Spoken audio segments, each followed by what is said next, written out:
नमस्कार, राधे राधे। आज हम हिंदी नाटक के 50 महत्वपूर्ण एमसीक्यू देखेंगे, जो आपकी परीक्षा में तैयारी में चार चांद लगा देंगे। इसमें 50 हम चयनित प्रश्न में लेकर के आई हूँ, जो कि आपकी अ, पेपर की दृष्टि से बहुत ही इम्पोर्टेंट रहने वाले हैं। तो चलिए हम शुरू करते हैं अपनी क्लास को। अगर आप टीजीटी, पीजीटी या यूजीसी नेट की तैयारी कर रहे हैं, तो ये क्लास आपको ज़रूर देखनी चाहिए। आप हिंदी साहित्य के स्टूडेंट हैं, तो सभी के लिए इम्पोर्टेंट है। व्याख्या सहित कुछ प्रश्नों को हम देखेंगे यहाँ पर, जिसकी ज़रूरत होगी उसकी व्याख्या ज़रूर देखेंगे। तो चलिए आप अंत तक ज़रूर देखना और अपना स्कोर मुझे ज़रूर बताना कि आपको क्लास कैसी लगी और आपके कितने नंबर हैं जो आप सही कर पा रहे हो। तो चलते हैं, नमस्कार।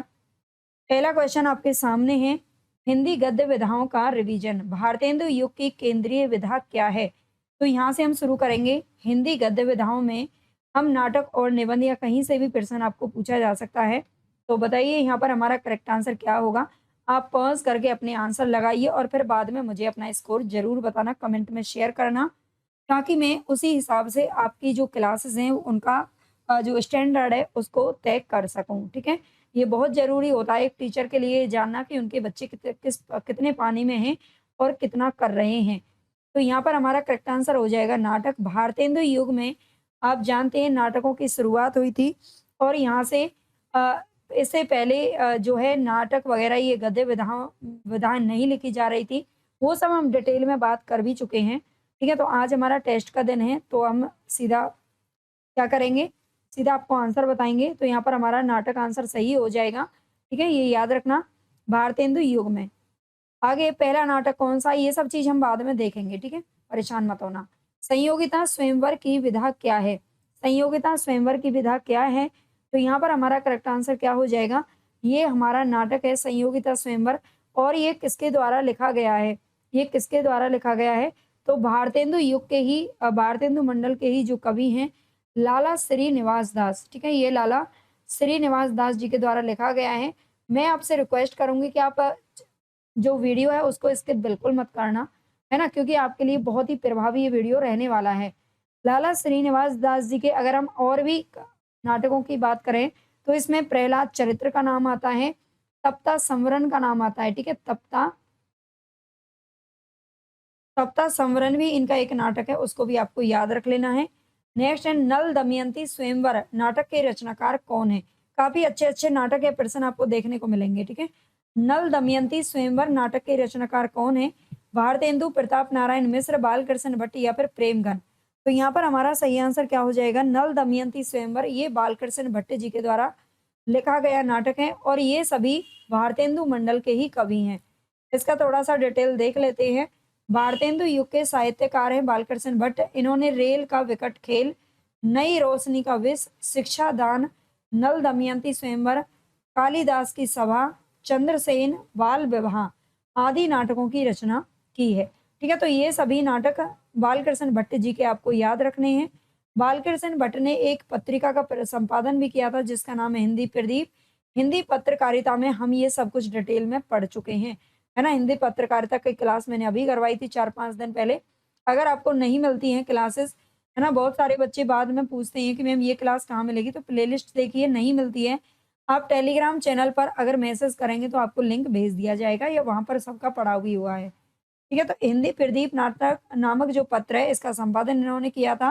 प्रताप नारायण मिश्र ने हठी अमीर और कली कौतुक नामक नाटकों की भी रचना की है। हठी अमीर और कली कौतुक किसका है? तो प्रताप नारायण मिश्र का है। मोहन राकेश द्वारा लिखित एक नाटक इनमें से कौन-सा है? मोहन राकेश का नाटक इनमें से कौन-सा है?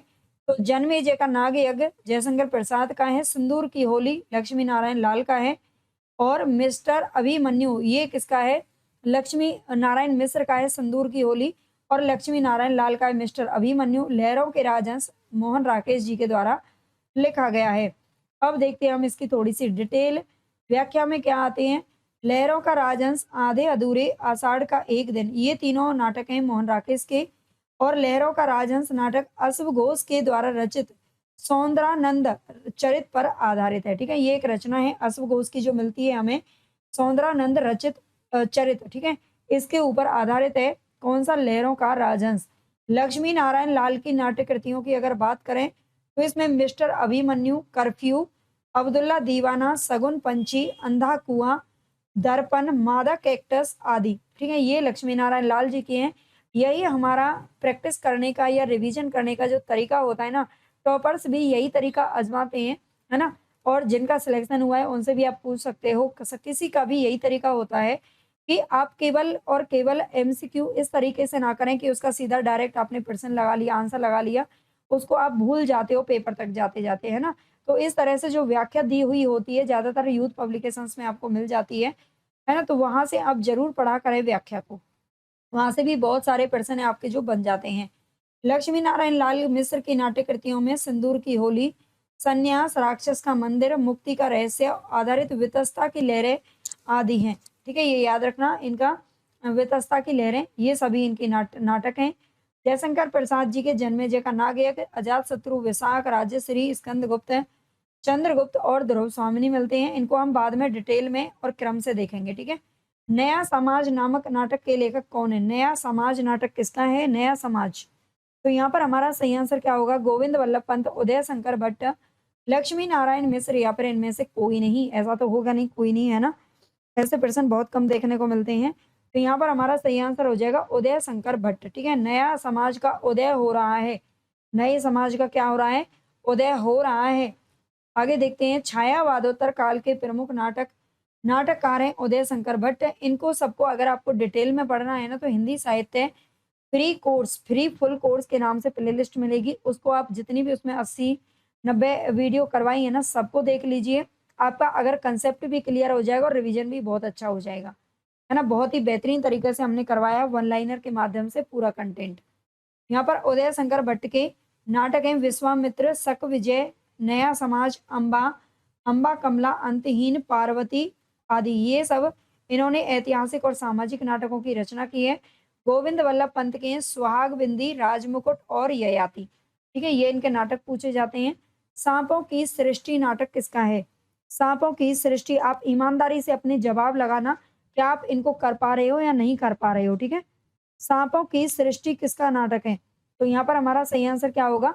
हरि कृष्ण प्रेमी, ठीक है। सांपों की सृष्टि, हरि को क्या होते हैं? सांपों की सृष्टि की रचना किसने की है? वो भी हरि ने ही की है, हरि श्री कृष्ण ने की है ना? ऐसे भी आप लगा सकते हो, आसान है याद रखना। हरि कृष्ण के नाटक और देख लेते हैं। भारतेंदु युग के नाटककार हैं श्री हरिकृष्ण प्रेमी, और इनके इम्पोर्टेंट नाटक हैं शिवा साधना, रक्षाबंधन, स्वप्न भंग, विस्पान, सांपों की सृष्टि, उद्धार और अमृत पुत्री। ठीक है, ये हरिकृष्ण प्रेमी जी के हैं। आप चाहो तो कॉपी पेन लेके बैठिए और लिख लीजिए इन सबको। शिवा साधना नाटक छत्रपति शिवाजी के जीवन पर आधारित है, याद रखना। सेठ गोविंद दास के नाटक हैं कर्ण, शशि गुप्त, हिंसा और अहिंसा तथा संतोष कहाँ। ठीक है, ये सारे नाटक इनके मिलते हैं। अगला नाटक है हमारे यहाँ पर प्रायश्चित। प्रायश्चित के नाटक कौन है? ये 7वां क्वेश्चन है ना? प्रायश्चित के नाटक कौन है? तो यहाँ पर हमारा करेक्ट आंसर क्या हो जाएगा? जयशंकर प्रसाद, ठीक है। जयशंकर प्रसाद जो कि छायावाद के प्रवर्तक माने जाते हैं प्रसाद जी, ठीक है। आगे, उत्तर प्रियदर्शी नामक गीति नाटक के लेखक कौन है? उत्तर प्रियदर्शी नामक नाटक गीति नाट्य है, और ये किसका है? तो अज्ञेय, मुक्तिबोध, प्रसाद या फिर हरिकृष्ण प्रेमी। तो सही आंसर हमारा हो जाएगा यहाँ पर, जिन्होंने तार सप्तक का प्रकाशन करवाया था, प्रयोगवाद के कवि हैं अज्ञेय जी। ये इन्होंने उत्तर प्रियदर्शी नामक गीति नाट्य लिखा है। हिंदी साहित्य के आधुनिक काल में गीति नाट्यों या फिर काव्य नाटकों की भी रचना हुई है। अन्य गीति नाट्यों में अज्ञेय के अलावा अन्य गीति नाटकों में गीति नाट्य किस-किस के मिलते हैं? तो हरिकृष्ण प्रेमी का स्वर्ण विहान मिलता है, पूछा जाता है। मैथिली शरण गुप्त का अनग बहुत पूछा जाता है। भगवती चरण वर्मा का तारा, उदय शंकर भट्ट का मत्स्यगंधा, ये इनके क्या हैं? गीति नाट्य हैं, याद रखने हैं। मत्स्यगंधा और विश्वामित्र। वीरेंद्र नारायण का सूरदास गीति नाट्य पूछा जाता है। रामेश्वर सिंह कश्यप का अपराजेय, भारत भूषण अग्रवाल का अग्निलीक, चंद्रशेखर कृत शिव धनुष, और कुथा जैन के द्वारा बाहुबली लिखा गया है, ठीक है। कुंथा जैन के द्वारा बाहुबली लिखा गया है। ये सारे गीति नाट्य हैं जो आपको याद रखने हैं। आगे, शारदिया और कोणार्क के नाटककार कौन है? शारदिया और कोणार्क के नाटककार कौन है? तो मुझे लगता है इसका आंसर ज्यादातर बच्चे दे देंगे। ये जगदीश चंद्र माथुर के द्वारा लिखा गया है, ठीक है। शारदिया और कोणार्क दोनों किसके हैं? कोणार्क, पहला राजा और दशरथ नंदन, ये इनके अन्य क्या हैं, चर्चित ऐतिहासिक नाटक हैं। ठीक है। शारदीय प्रेम और सृजन की समस्या पर लिखा गया नाटक है, याद रखना। एक सत्य हरिश्चंद्र। सत्य हरिश्चंद्र नामक जो नाटक है वो तो भारतेंदु जी का है, लेकिन यहाँ पर आपसे पूछ रहा है एक सत्य हरिश्चंद्र के रचनाकार कौन है? लक्ष्मी नारायण भारद्वाज, लक्ष्मी नारायण लाल, मोहन राकेश या फिर धर्मवीर भारती। आपको अगर क्लास अच्छी लग रही है और चैनल पर नए हो तो इसी तरह की क्लासेस या प्रैक्टिस करने के लिए या फिर आपको कंटेंट देखने के लिए, है ना, वन लाइनर एमसीक्यू हम बदल बदल करके क्वेश्चन लाते रहते हैं। तो आपको क्या करना है, चैनल को सब्सक्राइब जरूर कर लेना है, लाइक और शेयर भी कर देना है। ठीक है। एक सत्य हरिश्चंद्र के रचनाकार कौन है? तो करेक्ट आंसर हमारे यहाँ पर कौन सा हो जाएगा, ये लक्ष्मी नारायण लाल का नाटक है। ठीक है। लक्ष्मी नारायण लाल के द्वारा लिखा गया है एक सत्य हरिश्चंद्र, जो आपको अच्छे से याद रख लेना है। इनके नाटक हम ऊपर देख चुके हैं। टूटते परिवेश के नाटककार कौन है? टूटते परिवेश, टूटते परिवेश के नाटककार कौन है? तो यहाँ पर हमारा करेक्ट आंसर क्या होगा, मोहन राकेश, विष्णु प्रभाकर। मोहन राकेश के तो गिने चुने 3 ही नाटक मिलते, 4 मिलते हैं वैसे, है ना। पैरों तले जमीन भी मिलता है लेकिन वो अधूरा था। और टूटते परिवेश नाटक के जो रचनाकार हैं वो है विष्णु प्रभाकर। ठीक है, विष्णु प्रभाकर जी हैं। इनके 2-3 नाटक मिलते हैं, एक तो मिलता है समाधि और एक मिलता है युगे युगे क्रांति। ठीक है, युगे युगे क्रांति। युग युग में क्या करते हैं, क्रांति लेते हैं कौन, विष्णु जी। युगे युगे क्रांति याद रखना। समाधि, 3-4 नाटक ही हैं इनके जो मिलते हैं, तो विष्णु प्रभाकर जी का है टूटते परिवेश। हिंदी का सर्वप्रथम गीति नाट्य कौन सा है? हिंदी का सर्वप्रथम गीति नाट्य कौन सा है? अनग, प्रभात, करुणालय या फिर पंचवटी प्रसंग। तो यहाँ पर हमारा करेक्ट आंसर हो जाएगा जयशंकर प्रसाद जी का करुणालय है, जो कि 1912 या 13 आपको 2 जगह मतलब अलग-अलग देखने को मिलता है इसका प्रकाशन वर्ष, याद रखना। ये प्रथम गीति नाट्य माना जाता है। नहुस नाटक के नाटककार कौन है? नहुस, नहुस नाटक से ही हिंदी नाटकों की शुरुआत मानी जाती है आधुनिक युग में, और ये गोपाल चंद्र उर्फ गिरधर दास का है, जो कि 1857 ईस्वी में प्रकाशित हुआ था। ठीक है, याद रखना। आगे शकुंतला नाटक का खड़ी बोली गद्य में अनुवाद किसने किया था? शकुंतला नामक जो नाटक है इसका खड़ी बोली गद्य में अनुवाद करने वाले कौन है? राजा शिव प्रसाद सितारे हिंद, राजा लक्ष्मण सिंह, भारतेंदु हरिश्चंद्र या फिर गिरधर दास ने। तो यहाँ पर हमारा 14 में करेक्ट आंसर क्या हो जाएगा, ये है राजा लक्ष्मण सिंह। ठीक है, राजा लक्ष्मण सिंह है, जिन्होंने कब लिखा था, इनका शायद मैंने डिटेल दे रखा होगा, देते हैं। राजा लक्ष्मण सिंह ने 1862 ईस्वी में, जो इम्पोर्टेंट है ना उसकी व्याख्या मैंने यहाँ पर दे रखी है। ठीक है, राजा लक्ष्मण सिंह ने 1862 ईस्वी में कालिदास के प्रसिद्ध नाटक है अभिज्ञान शाकुंतलम, इसका हिंदी में अनुवाद किया था। राजा लक्ष्मण सिंह के अनुदित शकुंतला नाटक की भाषा देखकर अंग्रेज विद्वान थे फ्रेडरिक पिंकॉट, इन्होंने प्रसन्न होकर इस नाटक पर परिचयात्मक लेख भी लिख डाला। राजा लक्ष्मण सिंह ने 1861 से प्रजा हितैषी नामक एक पत्र भी निकाला था। ठीक है, याद रखना। आगे कौमुदी महोत्सव शीर्षक नाटक के रचयिता कौन है? कौमुदी महोत्सव नामक नाटक के रचयिता कौन है? तो यहाँ पर हमारा 15 में सही आंसर क्या हो जाएगा भाई, उदय शंकर भट्ट, लक्ष्मी नारायण मिश्र, राम कुमार या फिर गोविंद दास। तो करेक्ट आंसर हमारा सी हो जाएगा, राम कुमार वर्मा। जिन्होंने भी सी लगाया है ना उनका बिल्कुल सही है। राम कुमार वर्मा वर्तमान एकांकी नाटककारों में से एक हैं। इनका जो पृथ्वीराज की आंखें, रेशमी टाई, चारुमित्रा, बादल की मृत्यु, इनकी जो बादल की मृत्यु है इसको प्रथम एकांकी भी माना जाता है। और सप्त किरण, रजत रश्मि, रिमझिम, इंद्रधनुष, पांचजन्य, कौमुदी महोत्सव और मयूर पंख। ठीक है, ये सभी रामकुमार वर्मा की एकांकी हैं, याद रखिएगा। आगे कल भारत आएगा, है ना, कल भारत आएगा, भारत गया ही कहाँ है जो आएगा, इस नाटक के रचयिता कौन है? कल भारत आएगा, है ना। भारत का उदय तो कभी ऐसा लगता नहीं है कोई भी सरकार है जो होने देगी, है ना। आजकल के हमारे पूरे सो राजनीति या नेता सब इतने भ्रष्ट हो गए हैं कि भारत का उदय कोई होने ही नहीं देगा। 16 में हमारा सही आंसर कौन सा हो जाएगा, कल भारत आएगा। तो करेक्ट आंसर है हमारे यहाँ पर कल भारत आएगा, किसका है, ये सर्वेश्वर दयाल सक्सेना जी का है। ठीक है, ये सर्वेश्वर दयाल सक्सेना जी का नाटक है कल भारत आएगा, याद रखना। इनके द्वारा लिखे गए कुछ इंपॉर्टेंट नाटक हैं, एक तो बकरी इनका खूब पूछा जाता है। ठीक है, बकरी। और एक आता है इनका अब गरीबी हटाओ।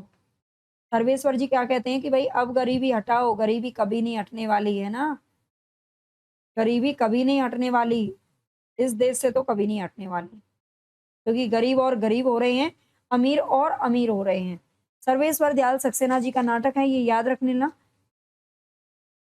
आगे है, अरुण यह मधुमेह देश हमारा गीत प्रसाद जी की किस कृति में है? झरना, लहर, ध्रुव स्वामिनी या फिर चंद्रगुप्त। तो करेक्ट आंसर हमारे यहाँ पर हो जाएगा चंद्रगुप्त।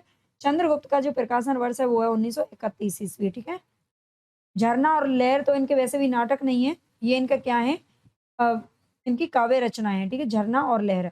वह स्थान जहाँ नृत्य, नाटक, खेल आदि हो वहाँ उसको क्या कहा जाता है?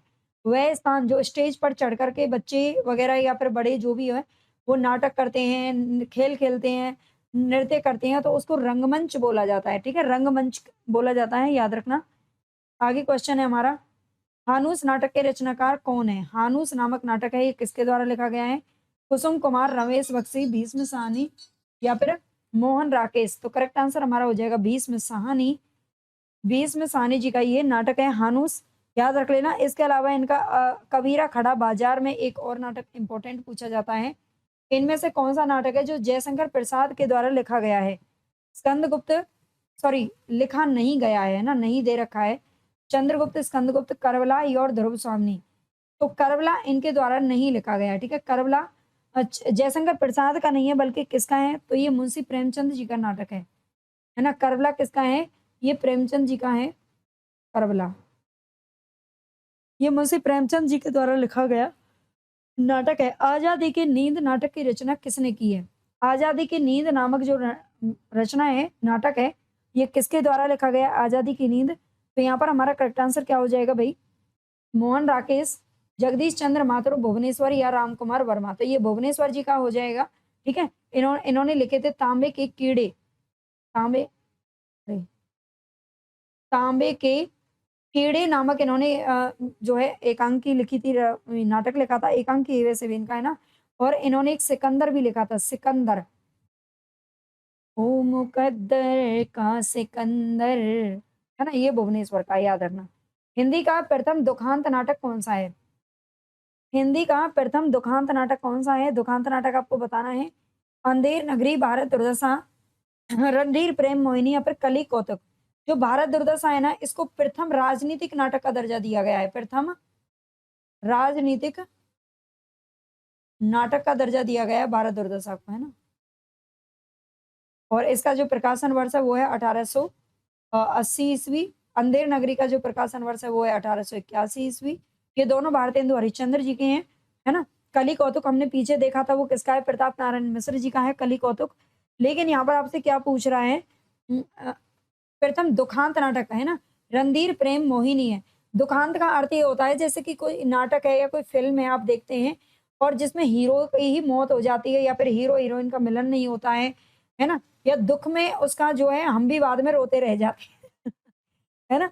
जो ऑडियंस है वो भी रोती रह जाती है, उसको बोलते हैं दुखांत, यानी कि जो पाठक है वो बाद में उसको भी संतुष्टि नहीं मिलती है, वो दुखांत उसका अंत होता है, दुख भरा अंत, ठीक है, याद रखना है। तो ये दुखांत नाटक है रणधीर प्रेम मोहिनी।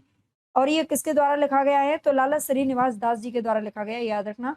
ध्रुव स्वामिनी नाटक की रचना किसने की है? तो ये जयशंकर प्रसाद जी की है, जो कि 1933 ईस्वी में प्रकाशित हुआ था और ये इनका अंतिम नाटक है। जयशंकर प्रसाद जी के रचित नाटकों का विवरण देख लीजिए। वैशाख 1921, अजातशत्रु 22, कामना 1924, जन्मेजय का नागयज्ञ 1926, स्कंदगुप्त 1928, चंद्रगुप्त 1931 और ध्रुव स्वामिनी 1933। जबकि एक घूंट इनकी एकांकी है जो 1930 ईस्वी में लिखा गया था। नेक्स्ट यहाँ पर निम्नलिखित में से कौन सा नाटक है जो जयशंकर प्रसाद का नहीं है? जयशंकर प्रसाद का इनमें से कौन सा नाटक नहीं है? तो यहाँ पर हमारा करेक्ट आंसर क्या होगा भाई? जयशंकर प्रसाद का कौन सा, अरे लिखा गया है ये पूछ रहा है, तो कामना नाटक है इनका, ठीक है। कामना नाटक है जो इनके द्वारा लिखा गया है और कामना का जो प्रकाशन वर्ष है वो है 1924 ईस्वी। बाकी के नाटकों की अगर हम बात करें तो ये किसके द्वारा लिखे गए हैं? रुक्मणी परिणय किसका है? प्रेम लोक, कृष्णा अर्जुन, युद्ध। बताऊंगी इनको आगे, शायद ये हैं, है ना, शायद ये देखने को मिलेंगे हमें आगे। नाटक में कितने रसों का परिपाक माना जाता है? बताइए, नाटक में कितने रसों का परिपाक माना जाता है? 2, 10, 7 या फिर 8? तो कितने रस माने हैं भरत मुनि ने अपने नाट्य शास्त्र में? तो 8 माने हैं, तो यही सर्वमान्य है ना। आगे है, नाटक में 8 रसों का परिपाक हुआ है। भरत मुनि ने नाट्य शास्त्र में भावों की जो संख्या है वो 49 मानी है, जिसमें 8 स्थायी भाव, 8 अनुभाव और 33 संचारी भाव हैं। 8 स्थायी भाव के आधार पर 8 रस नाट्य शास्त्र में माने गए हैं। नहुस नाटक के लेखक बाबू गिरधर दास का भारतेंदु हरिश्चंद्र से क्या संबंध था? नहुस नाटक के जो लेखक हैं बाबू गिरधर दास, इनका भारतेंदु हरिश्चंद्र से क्या संबंध रहा है? ये पिता का संबंध रहा है, ठीक है। भारतेंदु हरिश्चंद्र के पिता थे बाबू गिरधर दास, जिन्होंने नहुस नाटक लिखा था, और भारतेंदु जी ने इन्हें इसे पहला नाटक माना है ना। हिंदी में गीति नाट्य परंपरा की प्रथम रचना और उसके रचनाकार कौन है? करुणालय के जयशंकर प्रसाद। यहाँ पर ये सुमेलित करना है, कौन सा सही नहीं है ये पूछ रहा है शायद, है ना। 1 मिनट देखते हैं। हिंदी में गीति नाट्य परंपरा की प्रथम रचना और उसके प्रथम पूछा है ना, बस ओके। ये करुणालय जयशंकर प्रसाद जी का है जो प्रथम पूछा गया है, ठीक है। और ये 1912 या 13 में प्रकाशित हुआ है। इसका दोनों ही सन देखने को मिलते हैं कई जगहों पर। तो याद रखना, अनग तो पैतृ शरण गुप्त का है, उन्मुक्त सियाराम शरण गुप्त, अंधायुग धर्मवीर भारती, लेकिन ये प्रथम नहीं है। नाटक में अभिनय कितने प्रकार का होता है? तो नाटक में जो अभिनय है वो 4 प्रकार का होता है, याद रखना। इसको अनुभाव भी बोलते हैं कि अनुभाव कितने प्रकार के होते हैं। तो ये 4 प्रकार के होते हैं, जिनमें 4 कौन-कौन से हैं? आंगिक, मैं लिख देती हूँ यहाँ पर, आंगिक, है ना, इनको बच्चे भूल जाते हैं। वाचिक, वाचिक यानी कि जो मुख से बोला जाता है, सॉरी, वाचिक। और इसके बाद होता है आहार्य, ठीक है। आहार्य का अर्थ होता है जो कि किससे होता है? आर्य यानी कि किसी की वेशभूषा धारण करके हम उसकी एक्टिंग करते हैं, ठीक है। आहार्य और सात्विक होता है। ये 4 प्रकार का अभिनय या फिर अनुभाव होता है। कौन सी कृति है जो मोहन राकेश की नहीं है? आषाढ़ का एक दिन, कन्यादान, लहरों के राजहंस। देखो ये तीनों इन्हीं की हैं, लेकिन कन्यादान इनकी नहीं है, ठीक है। कन्यादान इनके द्वारा नहीं लिखी गई है। अच्छा, कन्यादान है किसका नाटक? कौन सी, ये नाटक किसका है? इनके नाटकों को भी हम प्रकाशन वर्ष भी देखेंगे, इंपॉर्टेंट है मोहन राकेश का, लेकिन लास्ट में दे रखा है मैंने। यहाँ पर हमारा सही आंसर हो जाएगा विजय तेंदुलकर। और विजय तेंदुलकर कौन थे? ये एक मराठा साहित्यकार थे, ठीक है। विजय तेंदुलकर का है कन्यादान। आगे, उपेंद्रनाथ अस्क रचित जो जोक है, जोक एकांकी किस प्रकार की एकांकी है? तो ये सामाजिक व्यंग्य है, ठीक है। ये समाज पर व्यंग्य किया गया है, जोक की तरह चिपक जाता है ये समाज किसी भी इंसान से। इनमें से कौन सी भारतेंदु की रचना नहीं है? तो वैदिकी हिंसा हिंसा न भवति, विशस्य विषम औषधम, बादशाह दर्पण इनका निबंध है, और पद्मावती इनकी रचना नहीं है, ठीक है। पद्मावती इनके द्वारा नहीं लिखी गई है। फिर ये किसकी रचना है भाई? ये किसकी रचना है?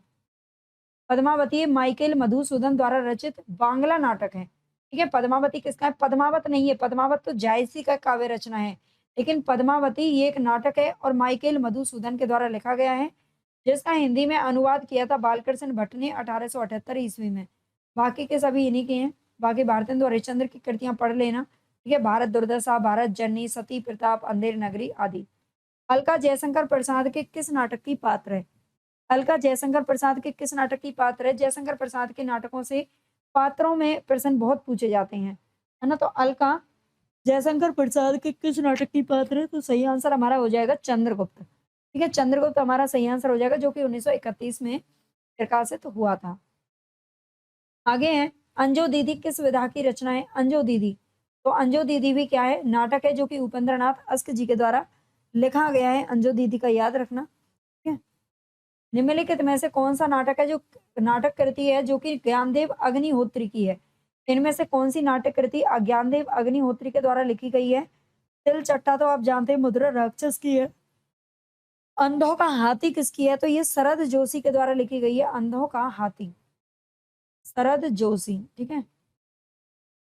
और बकरी आप जानते हैं सर्वेश्वर दयाल सक्सेना जी की है, सर्वेश्वर की है, ठीक है।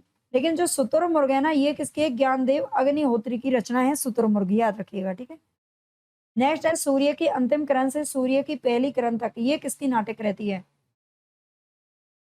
बताइए, सूर्य की अंतिम किरण से सूर्य की पहली किरण तक किसकी नाटक रहती है? देखिए, जो क्लास में एमसीक्यू में कराती हूँ ना, देखो आप लोगों की डिमांड ही है प्रैक्टिस सेट करवाने का, तो आप लोग कम से कम ज़्यादा से ज़्यादा सब्सक्राइब भी किया करें, ठीक है।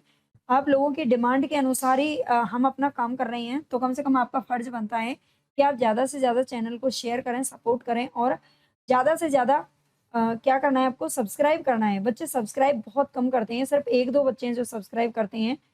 तो 700, 800 या 1000 बच्चे जब देखते हैं, तो ये गलत बात है ना? आपको कर लेना चाहिए। आगे है सूर्य की अंतिम किरण से सूर्य की पहली किरण तक, ये किसका है? सुरेंद्र वर्मा जी का नाट्य कृति है ये, ठीक है? किसकी है? सुरेंद्र वर्मा जी की है। इनका देख लेते हैं एक बार। ये 1975 ईस्वी में प्रकाशित हुआ था। द्रौपदी 1972, सेतुबंध 1972, नायक खलनायक विदूषक 1972, आठवां सर्ग 1976, छोटे सैयद बड़े सैयद 82, एक दूनी एक 1987, शकुंतला की अंगूठी 1990, कैद ए हयात ये 1993 में प्रकाशित हुआ था। कैद ए हयात के नाम से है ये, ठीक है? आगे हमारा हमारा क्वेश्चन, एकांकी का महत्वपूर्ण तत्व कौन-सा है? एकांकी का महत्वपूर्ण तत्व कौन-सा है? तो यहाँ पर हमारा सही आंसर कौन-सा हो जाएगा? एकांकी भी नाट्य का ही एक भाग होता है और ये 1 अंक का नाटक होता है। ये संकलन त्रिय हमारा सही हो जाएगा। संकलन त्रिय, त्रिय का अर्थ है 3, 3 चीज़ों का संकलन। अब एकांकी में 3 चीज़ों का किसका संकलन किया जाता है? तो काल, स्थान और इसके अलावा होता है कार्य। नेक्स्ट हमारा क्वेश्चन, मध्य वर्ग की पारिवारिक समस्या को दर्शाने वाला नाटक कौन-सा है? मध्य वर्ग की पारिवारिक समस्या को दर्शाने वाला नाटक कौन-सा है? तो ये है आधे अधूरे, ठीक है? आधे अधूरे है जो कि किसके द्वारा लिखा गया? आधे अधूरे। आधे अधूरे किसने लिखा है? बताइए, मोहन राकेश ने, ठीक है? कई बार पढ़ चुके हैं इसको। मोहन राकेश जी का नाटक है जो मध्य वर्ग की पारिवारिक समस्या को दर्शाता है। इसमें जो स्त्री है वो क्या करती है, मतलब वो आर्थिक समस्या से जूझती रहती है और उसका पति है वो जो कि काम नहीं करता है कुछ भी, और पहले काम करता था लेकिन बाद में नहीं करता, और उसकी क्या इज्जत घर में रह जाती है और वो स्त्री है वो किस तरीके से मतलब अपने परिवार की मर्यादा को तोड़ती है। भारतेंदु हरिश्चंद्र के निम्नलिखित रूपकों में से भान कौन-सा है? नाटकों के प्रकार होते हैं ये भान, प्रहसन, है ना? एकांकी, नाट्य रासक, लास्य रूपक, गीति नाट्य ये सभी। तो भारतेंदु हरिश्चंद्र के इनमें से भान बताना है। वैदिकी हिंसा, हिंसा न भवति, विषस्य विषम औषधम, भारत दुर्दशा और नील देवी। तो यहाँ पर हमारा करेक्ट आंसर क्या हो जाएगा? विषस्य विषम औषधम हो जाएगा, ये भान है। ठीक है, ये भान है, 1876 में प्रकाशित हुआ था। और अगर बात करें वैदिकी हिंसा, हिंसा न भवति, तो ये एक प्रहसन है जो कि 1873 में प्रकाशित हुआ था। वैदिक हिंसा न हिंसा न भवति, ये एक प्रहसन है। क्या ये प्रहसन है? भारत दुर्दशा की बात करें तो ये 1880 में आया, 1880 में।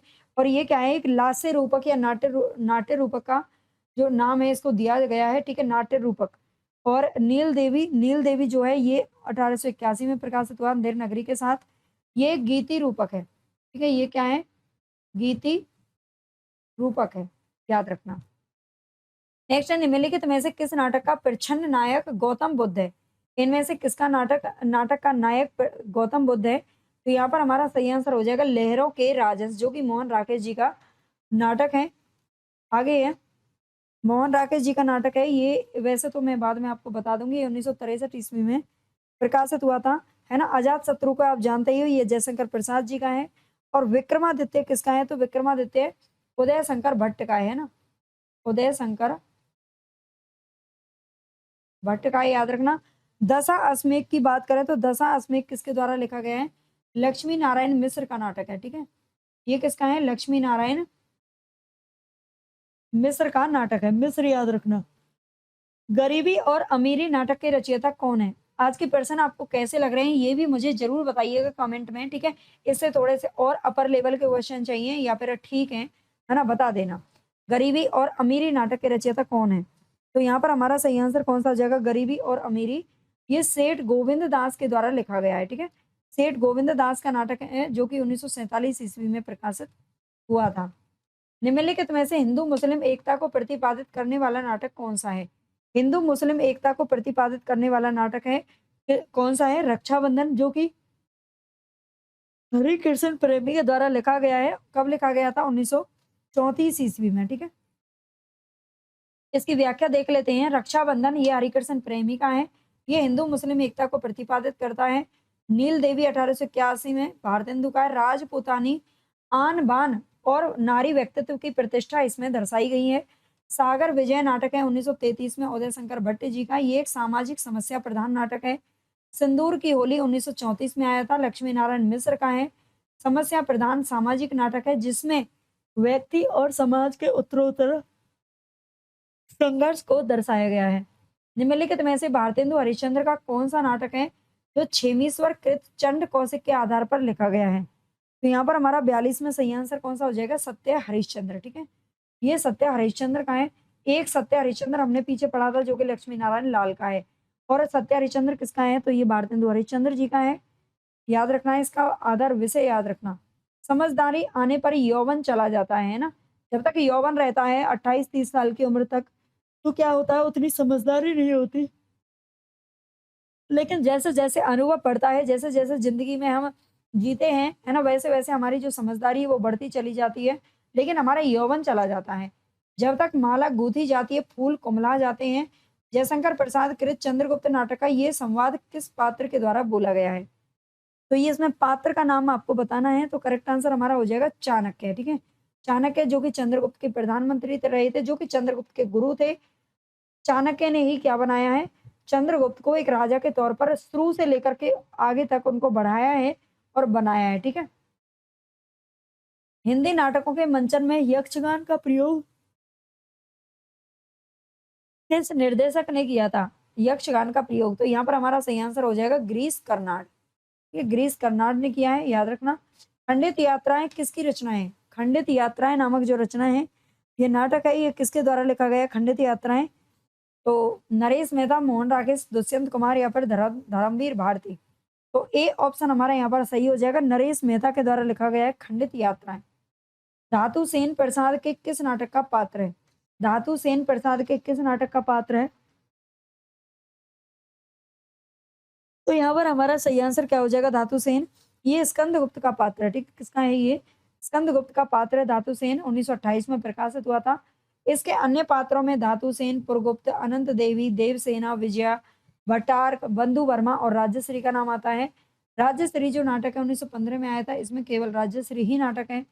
स्कंदगुप्त में 1931 में आया था। Chandragupta, Chanakya, Shaktar, Sinharan, Seleucus, Cornelia, Kalyani, Alice, Malvika, Alka. Alka के बाद है सुवासिनी, आम्बिक और राक्षस। ध्रुव स्वामिनी 1933 में आया। इसमें चंद्रगुप्त, रामगुप्त, शिखर स्वामी और ध्रुव स्वामिनी का नाम आता है। कालक्रम की दृष्टि से निम्नलिखित नाटकों का सही अनुक्रम क्या होगा? आषाढ़ का एक दिन, आधे अधूरे, पैरों तले जमीन, लहरों के राजहंस। यहाँ पर आपको प्रकाशन वर्ष भी मिल जाएगा। तो यहाँ पर हमारा करेक्ट आंसर देखो कौन सा हो जाएगा? आषाढ़ का एक दिन सबसे पहले आया था इसमें से, और ये कब आया था? 1958 ईस्वी में। आधे अधूरे की बात करें तो ये कब आया था? आधे अधूरे, अरे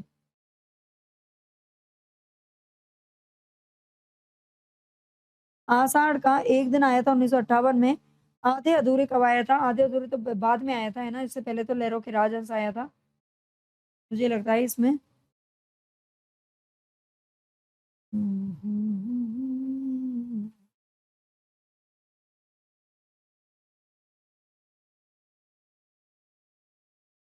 ये क्वेश्चन इसमें गलत है वैसे, लेकिन मैं इनको प्रकाशन वर्ष आपको बता देती हूँ। जो आधे अधूरे ये प्रकाशित हुआ था 1969 में। ठीक है, सी ऑप्शन इसमें है नहीं, लेकिन ये क्वेश्चन ही गलत था। और लहरों के यहाँ राजहंस की अगर बात करें तो लहरों के राजहंस आया था 1963 ईस्वी में, है ना? पैरों तले जमीन इनका क्या था? अधूरा था। और आषाढ़ का एक दिन आया था 1958 में, है ना? ये बिल्कुल उल्टा लिखा हुआ है, ये गलत है ना? इसमें कोई भी ऑप्शन सही नहीं है, लेकिन आप इस तरह से इनका प्रकाशन वर्ष याद रख लीजिए। इनमें से कौन-सा अनुक्रम है जो कि संगत है? इनमें से कौन-सा अनुक्रम संगत है? जयशंकर प्रसाद, जयशंकर प्रसाद का जो स्कंदगुप्त है, वो धातु सेन उसका पात्र है, और ये प्रसाद अंत है। क्या यही इसका आंसर है? बिल्कुल सही है, ये प्रसाद अंत है। ठीक है, इसका जो अंत है वो प्रसाद है। प्रसाद पूर्वक मतलब अच्छा अंत है। जयशंकर प्रसाद, चंद्रगुप्त, फिर पंचबुद्धि और दुखांत। इसका भी दुखांत नहीं है ये, ठीक है? ये दुखांत नहीं है। जयशंकर प्रसाद ये दुखांत दे रखे हैं, ये गलत है। ध्रुव स्वामिनी सुखांत दे रखा है, देख लेना। ठीक है, ध्रुव स्वामिनी में चाणक्य पात्र नहीं है, सुखांत तो है ना? खजुराहो का शिल्पी नाटक के रचनाकार कौन है? खजुराहो का शिल्पी नामक जो नाटक है किसके द्वारा लिखा गया है? तो सुरेंद्र वर्मा, रमेश बख्शी, बख्शी और प्रभाकर श्रोत्रिय, शंकर शेष। तो राइट आंसर हमारा हो जाएगा यहाँ पर शंकर शेष का नाटक है खजुराहो का सिलवे। इनके नाटक यहाँ पर देख रहते हैं। सुरेंद्र वर्मा के द्रौपदी, सेतुबंध, नायक, खलनायक, विदूषक, सूर्य के अंतिम किरण से सूर्य की पहली किरण तक, आठवां सर्ग और छोटे सैयद, बड़े सैयद। आगे एक दुनी एक, ये भी इन्हीं नाटक है। शकुंतला की अंगूठी, कैद हयात। रमेश बख्शी के नाटक है देवयानी का कहना है 1972, तीसरा हाथी 1975, वामाचार 1977, यादव के घर और कसे हुए तार। ठीक है, ये इनके रमेश बख्शी जी के नाटक हैं। शंकर शेष के नाटकों की अगर बात करें तो इसमें फंदी, घरौंदा 1978, एक और द्रोणाचार्य 1977, अरे मायावी सरोवर, रक्त बीज, बंधन, अपने अपने चेहरे, कोमल गांधार और पोस्टर, खजुराहो का शिल्पी, बिन बाती के दीप और आधी रात के बाद। ठीक है, ये शंकर शेष के नाटक हैं। प्रभाकर श्रोत्रिय के नाटक हैं इला 1989, सांच कैदू 1993, फिर से जहां पनाह 1997। मौजूदा हालात को देखते हुए ये किसका नाटक है? मौजूदा हालात को देखते हुए ये किसका नाटक है? तो यहाँ पर हमारा सही आंसर क्या हो जाएगा? मौजूदा हालात को देखते हुए ये मृणाल पांडे जी के द्वारा लिखा गया है। ठीक है, मृणाल पांडे जी का नाटक है, याद रखना। मीराकांत के जो नाटक हैं वो नेपथ्य राग हैं, 2004 ईस्वी। अंत हाजिर हो, कंधे पर बैठा सांप, मृणाल पांडे के नाटक है। जो राम रचि राखा 1981। मौजूदा हालात को देखते हुए आदमी जो मछुआरा नहीं था 1883। कुसुम कुमार के नाटक हैं संस्कार को नमस्कार, ओम क्रांति क्रांति, सुनो शेफाली, दिल्ली ऊंचा सुनती है, रावण लीला, मादा मिट्टी, पवन चतुर्वेदी की डायरी और सलामी मंच एवं लश्कर चौक। ठीक है, 1979। त्रिपुरारी शर्मा के नाटक है काठ की गाड़ी और बाज घंटी। तो यहाँ पर हमारे 50% कंप्लीट हुए। आपको इसी तरह के प्रैक्टिस सेट चाहिए तो आप कमेंट करके ज़रूर बताना, और अच्छे से अच्छे क्लासेस कंटेंट। आपको कंसेप्ट क्लियर नहीं है, आपका कंसेप्ट क्लियर करना है तो भी आप जाकर के जो हमारी फ्री साहित्य के नाम से क्या है प्लेलिस्ट बना रखी है उसको जाकर ज़रूर देख लेना। हिंदी साहित्य के अगर आप नोट्स लेना चाहते हैं तो भी आप नोट्स को परचेज कर सकते हैं। ठीक है, नोट्स आपकी पीडीएफ भी मिल जाएगी और नोट्स का आप ले सकते हैं। आप मुझे संपर्क कर सकते हैं, नंबर आपको मिल जाएगा कहीं ना कहीं तो टेलीग्राम वगैरह पर। ठीक है।